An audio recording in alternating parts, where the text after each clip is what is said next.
A person is lying on the surgical table. It's the moment of crisis. Doctors and nurses are working frantically to save a life, but it's clear they are losing their patient. Next to the operating table is the EKG machine, and it shows the patient's heartbeat. It's erratic. The heartbeat is fading. It's gone.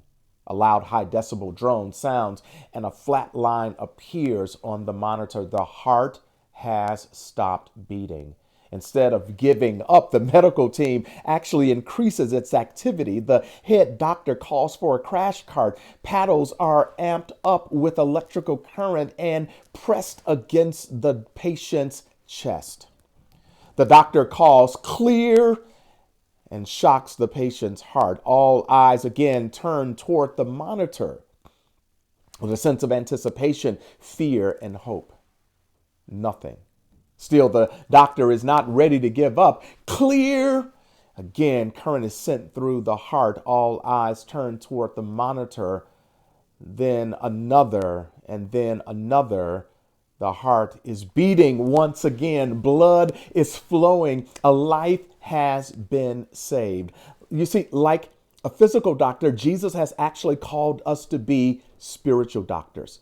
Listen to Mark chapter 2, verse 16 and 17. And the scribes of the Pharisees, when they saw that Jesus was eating with sinners and tax collectors, said to his disciples, why does he eat with tax collectors and sinners? And when Jesus heard it, he said to them, those who are well have no need of a physician, but those who are sick. I came not to call the righteous, but sinners. You see, eating with people in the first century was considered a sign of close friendship. So in this little short sentence, Jesus says, I've come to befriend those who are considered scum and who are considered outcasts. Well, maybe you feel like scum and an outcast. Maybe your sins make you feel like you don't belong or that God doesn't love you. Well, Jesus came and he says, I want to eat with you. I want to be friends with you.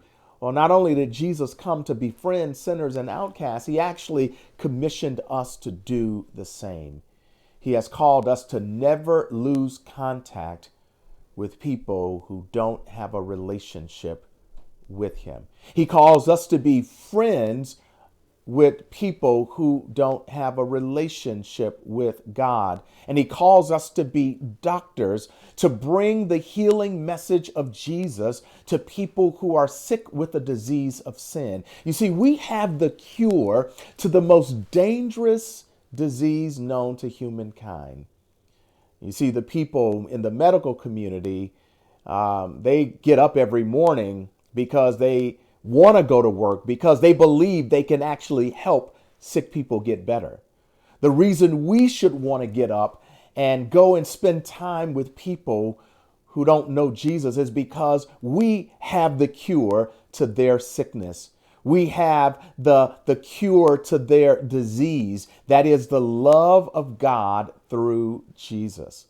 Like the medical community never ever loses contact with sick people, as disciples of Jesus, we should never ever lose contact with people we're trying to reach with the life-changing message of Jesus. His birth, his life, his death, and his resurrection.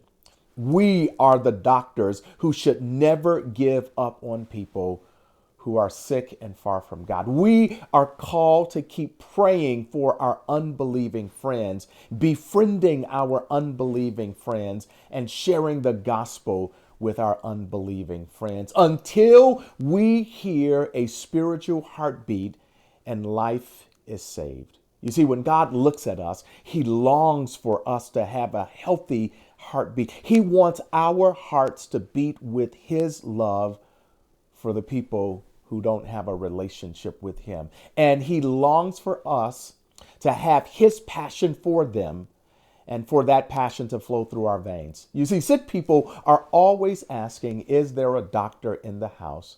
And as followers of Jesus, our answer should always be, yes, there is.